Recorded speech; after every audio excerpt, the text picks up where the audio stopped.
Amazing offers in the Vodafone summer data deals. Switch to the UK's best mobile data network, online or in store. Ready? Vodafone. Ends 3rd of September, 24-month plans. 5G subject to coverage. RPI increased credit check terms and award verification apply. See vodafone.co.uk. Nick Ferrari and Breakfast on LBC. Call 0345 6060 973.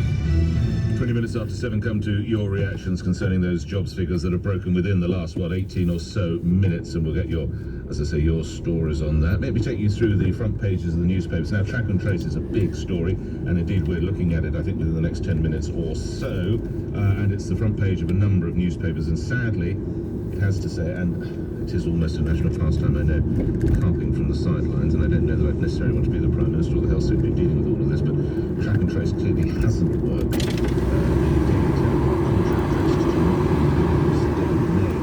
Now test and trace team will knock on your door. Britons who fail to answer phone calls from the test and trace service will face a knock on the door. This is in a desperate bid to improve the beleaguered scheme, and the Daily Mirror is onto this as well. SAC, track and trace failures, it declares. Serco, which is the private firm that was brought in, should be axed from the shambolic running of COVID-19 test and trace. The Labour opposition demanded the £300 million cost of renewing this contract should be urgently handed to local health groups to save lives, says the Labour Party. We'll, as I say, give you more details. By the way, I've just learned I didn't know anyone who'd been contacted by track or trace. Trace and track. Track and trace. They sound like characters out of Love Island, don't they? Or Geordie Shore, whatever it's called. Oh, trace and track. Oh, they're still getting it on. But I don't know a soul until one of my colleagues just told me about someone who we both know, who regrettably spent 20 minutes in conversation with someone who has been tested positive, and so now he unfortunately can't carry on with his particular part of work for a couple of weeks. So have you had the famous text or phone call or whatever it might be? Have you been part of track or trace? And indeed, have you, if you have had COVID-19, are you aware of others who said, oh my goodness, because you and I were at that pub, because you and I were at that barbecue, because we had that conversation, because I came to see you in your office, whatever, is that how it's working? So let me know. Track or trace, very much the theme of some of the front pages. Other stories, an intriguing one which we're looking at. We played you a little bit of audio, as it's called, or the sound from this earlier. Anti-mask mob mock shoppers, and this was at Morrison's in Peckham, where a mob of anti-mask activists surged through a supermarket using megaphones to tell shoppers to remove face coverings because they're so bad for you. If you happen to be in Morrison's yesterday, try and just peacefully go about doing your shopping. Do give me a call on that. The Daily Express, with all this going on, tells us that 8 in 10 retired homeowners are being frozen out of getting a mortgage. The crisis is laid bare by research showing how the majority of retirees cannot access a mortgage of any kind that meets their needs. I mean, all I would say is, if you're a bank at the moment, would you want to loan to over 55s a vast sum? Obviously, you take security on it, but things are very, very fluid out there, not least because of the jobs market that we've just talked about. So you maybe can understand some of the concern. Front page of the Guardian. Now, this is a story I have been banging on about this almost since the young people left school, however many weeks ago it was. This A-level story on Thursday is going to be massive, I tell you. It is going to be an absolute farce. Credit to Nicola Sturgeon, words you don't often hear me say, but at least she fessed up to it, to use modern parlance, and accepted that with all the best intentions, the Scottish Executive had got it totally wrong, and actually scores of thousands of young Scots have been given desperately unfair grades. This is because they take in, it would appear, past performance of schools, which I cannot work out. I mean, you might as well just say, well, Manchester City are going to win the Premiership every season because they always do. I mean, it doesn't work like that. I know Liverpool won this year, and Leicester would never have had a chance. You can't go by past performance. You have to look at the reality. The Guardian all over this. This is going to be massive, I tell you. Ministers face mounting anger over A-level results in justice. We're coming back to that story a little bit later. Lastly, then, it's the Times. I think I've not told you, so let me tell you the Times. Older pupils spread virus like adults. This is again, of course, warming up for the schools going back here in England. I think they go back, many of them go back in Scotland today.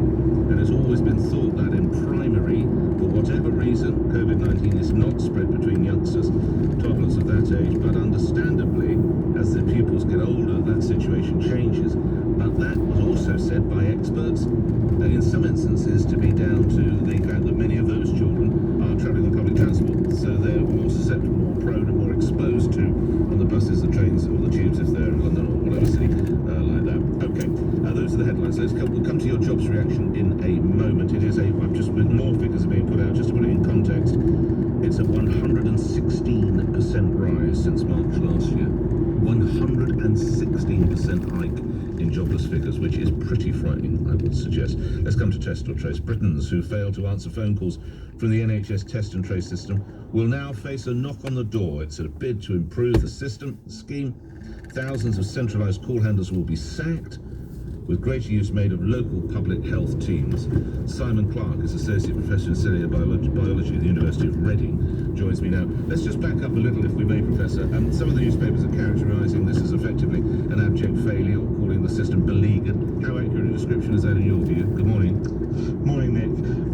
I've thought all along that relying solely on people phoning other people up and expecting them to comply was wishful thinking. Testing and tracing works. We know that. It happens all the time, only on much smaller scales. If people there's an outbreak of food poisoning or sexually transmitted infections, local authorities do testing and tracing. That's what needs to happen with this, only on a much grander scale. And it's like I say, expecting people to respond to phone calls all the time is wishful thinking. You need to go and eyeball them. That's what works. And these changes then, do you think this can win the scheme back? Yes, I do. I mean, in other countries, testing and tracing works. But again, it's because it's done on a much less remote way. So yeah, it can work. It should work, and it's about time that they tried something else. So who is going to do the knocking? Who will come to someone's door, knock on the door, and say, "Hello, you've just had a 20-minute meeting with someone who sadly has got COVID"? Well, as I understand it will be the people who work for the contractors. Maybe, of course, local authorities might want to have a role in this. They're the people that know their area, know their communities. I would have thought that was something worth looking at. Okay, and just lastly, explain to listeners why it is so crucial we have one that, never mind whether it world beats, it just beats COVID. Yeah, because breaking the chains of infection is the only way to stop this. And in the absence of the vaccine, we've got to stop people passing it on to other people. Because like any other infectious disease, it requires person-to-person transmission to survive. Without that, it will die out. Grateful for your time. Thank you, Simon Clark, Associate Professor in Cellular Biology in the University of Reading. Let's go around the rest of the world at 7:28. A government resigns. No, not here in the UK because of track and trace, rather to the Lebanon, quitting last night after public fury across the country sparked by that port explosion. Is the Prime Minister Hassan Diab announcing the government has quit? We tried to bring about the change that the Lebanese people wanted. And because we don't want to be an obstacle in the way of change, this is the reason why we have tendered our resignation. Long live Lebanon. May God bless Lebanon.